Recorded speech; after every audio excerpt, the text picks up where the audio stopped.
जाओ, आज से ठीक 1 सप्ताह के पश्चात तुम्हारे पेट से मूसल ही उत्पन्न होगा, जो तुम्हारे वंश के विनाश का कारण बनेगा। इस पीड़ा से मुझे मुक्त करो मित्र, मुक्त करो।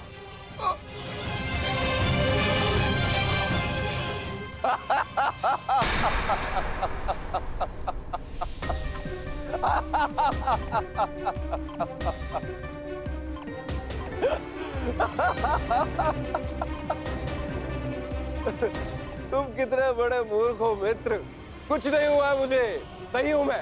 कहा था ना मैं, वो साधु एकदम पाखंडी है।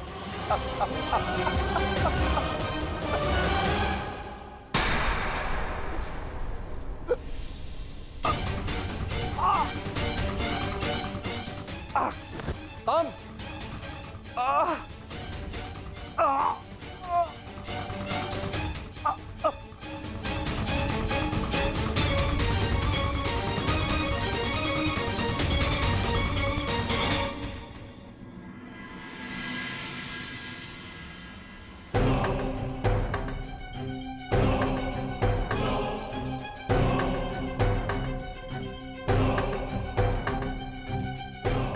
बड़ी विचित्र घटना घटी है वासुदेव। कुमार साम के शल्य चिकित्सा के पश्चात उनके पेट से ये मूसल निकला है।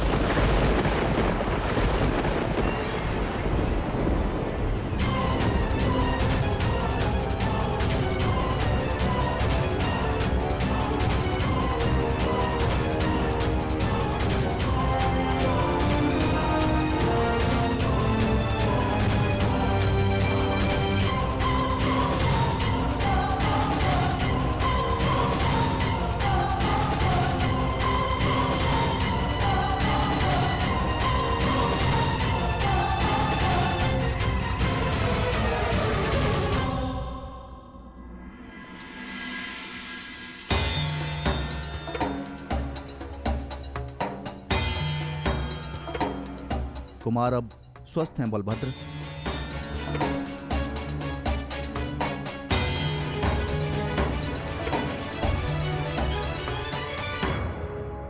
देख लिया, ये उस श्राप का नहीं, ये तुम्हारे अहंकार और तुम्हारे मदिरापान का फल है। ये श्राप तो केवल एक निमित्ता है। तुम्हारे कर्मों के कारण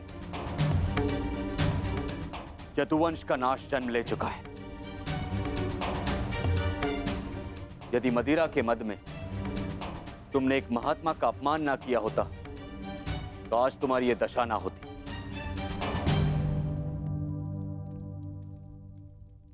अब कुछ नहीं हो सकता था। मनुष्य को अपने कर्मों का फल मिलता ही है, परंतु एक के कर्मों का फल पूरा वंश भुगते, ये नीति नहीं है। यदि अनाज के पौधों के बीज में घुन लग जाए तो वो सारी फसल नष्ट कर देते हैं दाऊ। नहीं कान्हा, मैं सांप की मूर्खता का फल समस्त द्वारका को नहीं भुगतने दूंगा।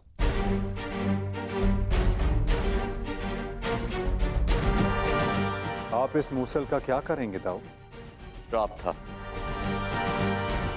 कि मदिरा पान के कारण द्वारका का नाश होगा। मैं आज ये घोषणा करता हूं कि समस्त द्वारका में किसी भी प्रकार का मद्य का उत्पादन, सेवन या बिक्री वर्जित है।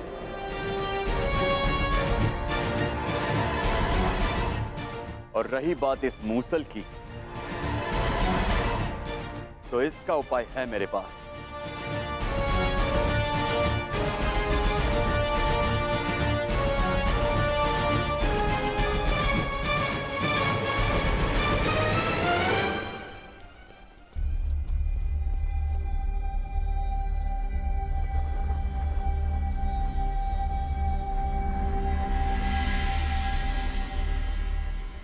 आपके आदेशानुसार मूसल की भस्म बना दी गई है बालभद्र। इसे द्वारका के समुद्र तट पे बहा दो।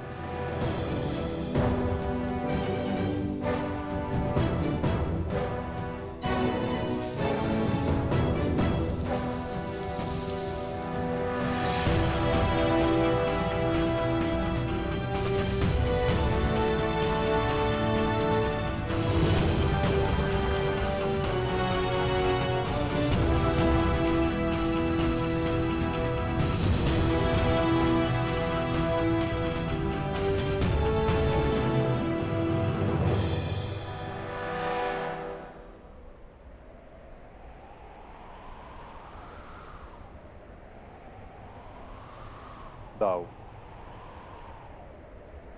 हमारे कर्म ही हमारी नियति निर्धारित करते हैं, केवल साम के कर्म ही नहीं। कुछ श्राप हैं। मैं तुम्हें श्राप देती हूँ कि जिस प्रकार तुमने मेरे कुल का अंत किया है, उसी प्रकार तुम्हारे कुल का अंत भी होगा। और कुछ पाप भी जो द्वारिका की नियति बनाएंगे। चक्रवात से घर के धराशायी होने का भय हमेशा रहता है कृष्णा। इसका अर्थ ये नहीं कि मनुष्य अपने घर की नींव सुदृढ़ ना करे।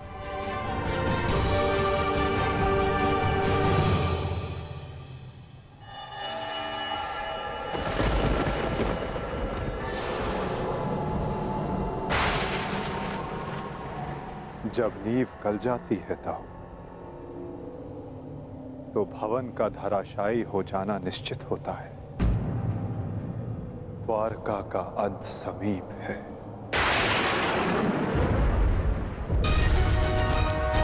नहीं कान्हा, मेरे रहते हुए ऐसा नहीं होगा।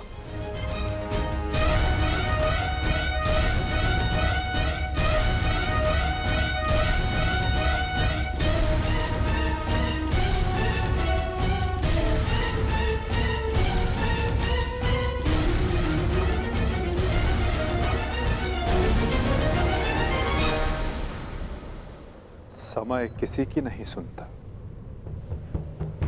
और ना ही श्राप आपकी सुनेगा दाऊ। नियति ने जो चुना है हमारे लिए, हमें वो भुगतना ही होगा।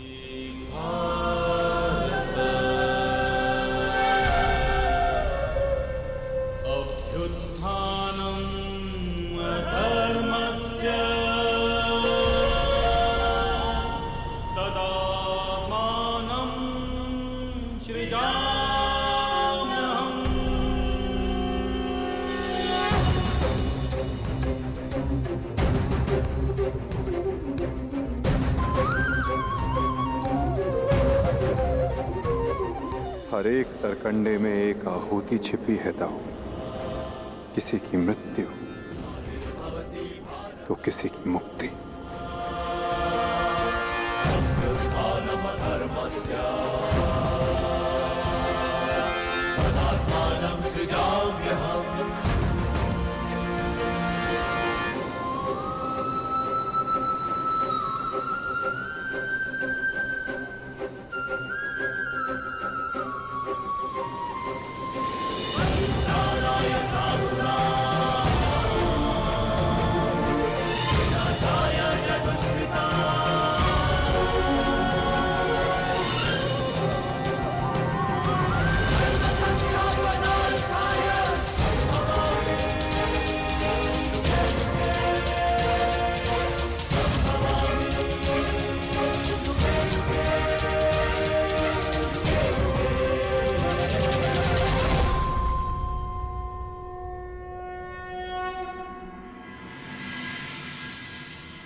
मेरा स्वप्न है कि हस्तिनापुर में एक गुरुकुल हो, जहां पर बालकों की भांति बालिकाएं भी युद्ध शिक्षा में पारंगत हों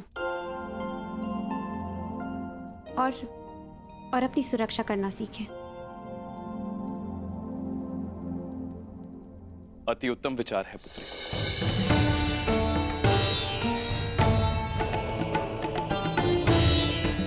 प्रणिपात, प्रणिपात, प्रणिपात।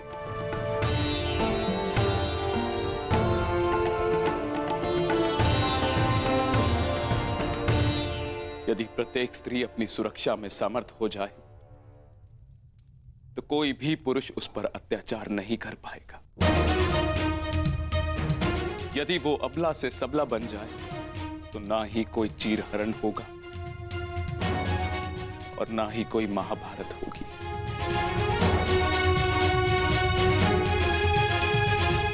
ज्येष्ठ पिताश्री, आपने स्मरण किया? हाँ पुत्र, एक महत्वपूर्ण निर्णय लिया है जो मैं तुम्हें बताना चाहता था।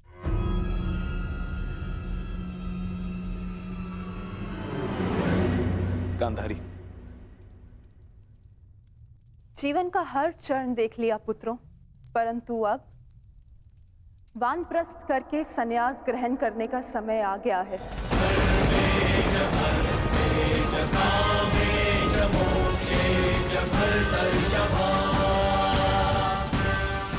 हाँ पुत्र, केशरी जीजी और मुझे विदा लेने की आज्ञा दे।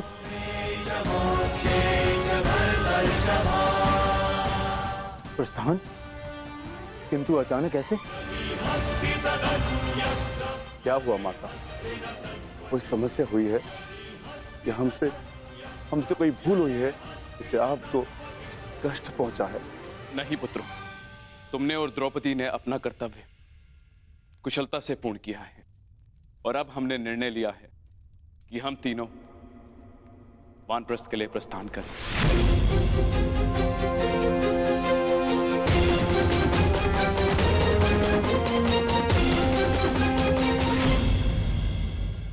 कि हम तीनों वानप्रस्थ के लिए प्रस्थान करें।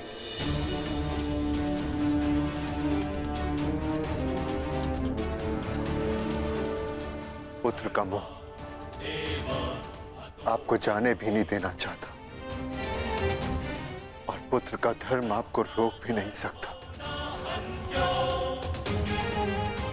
आप सबके तप संचय को रोकना भी पाप होगा।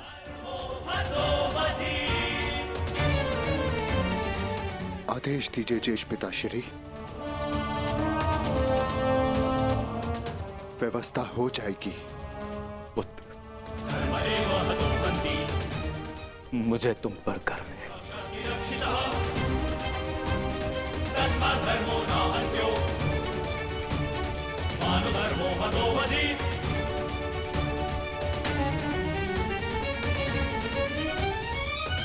परंतु हम आपको ऐसे नहीं जाने दे सकते। आप सभी के साथ हमें भी एक उत्सव मनाने का सौभाग्य तो मिलना चाहिए ना। ठीक है, जैसा तुम सबको ठीक लगे पुत्रों। तो ठीक है, तो मैं इस उत्सव की तैयारियां प्रारंभ करती हूँ और सभी परिजनों को निमंत्रण भिजवाती हूँ। सर्वप्रथम माधव को।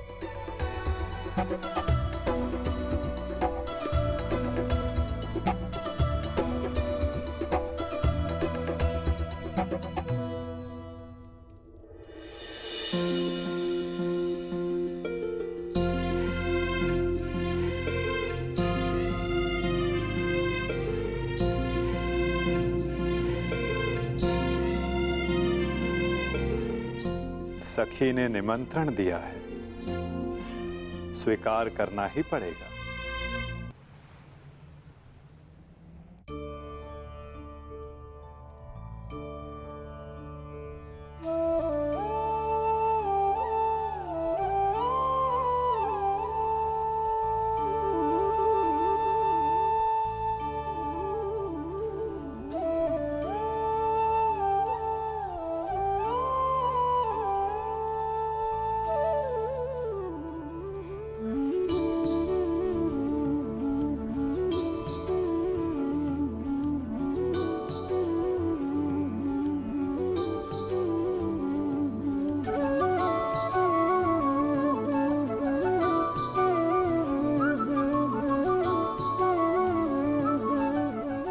माधव, आप सदैव हम सबके साथ हमारे दुख में उपस्थित रहे, परंतु आज सुख के समय पर आपके आगमन ने हम सबके आनंद को दुगना कर दिया। मेरी सखी मुझे निमंत्रण दे और मैं न आऊं?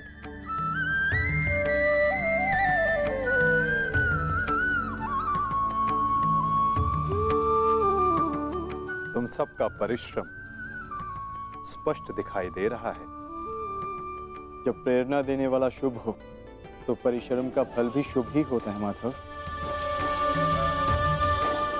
आइए माधव, अपना स्थान ग्रहण करें।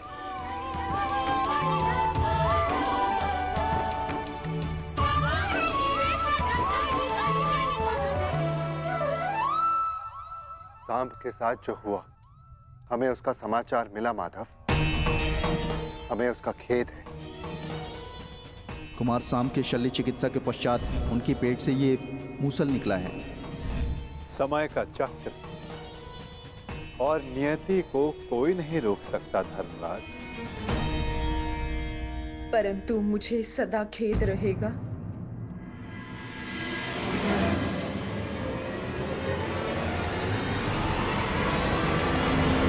ये नियति मेरे ही श्राप के कारण आई है वासुदेव।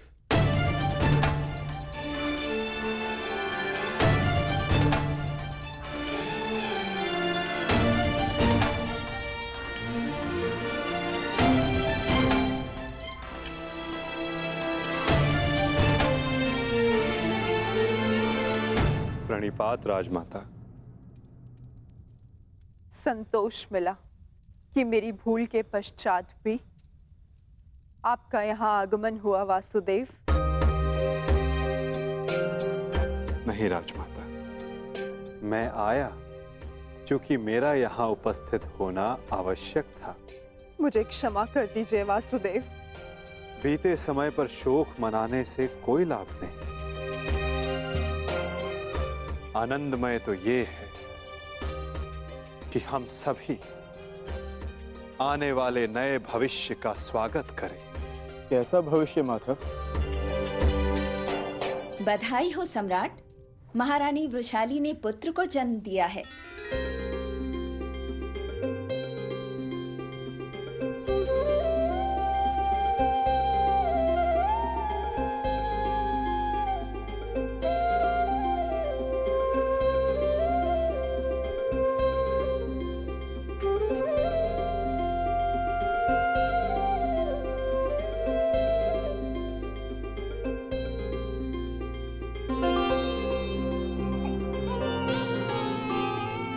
इसकी आंखों में इसके पिता की भांति तेज कल्याण हो। बुआ श्री, इस बालक का नामकरण कीजिए।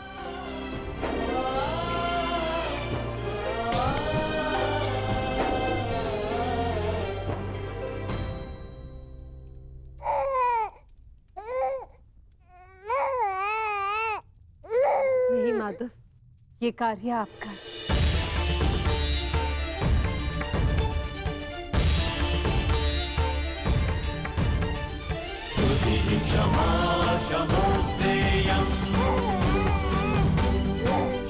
शौचमिन्द्रिय निग्रहा क्षमा शमोस्तेयं शौचमिन्द्रिय निग्रहा निर्विद्या सत्यं क्रोधो दशकं धर्मलक्षणम्। मित्र कर्ण के एक वीर पुत्र का नाम वृषसेन था और इस वीर बालक का नाम है राधे कर्ण पुत्र वृषकेतु। वृषकेतु वृषकेतु वृषकेतु।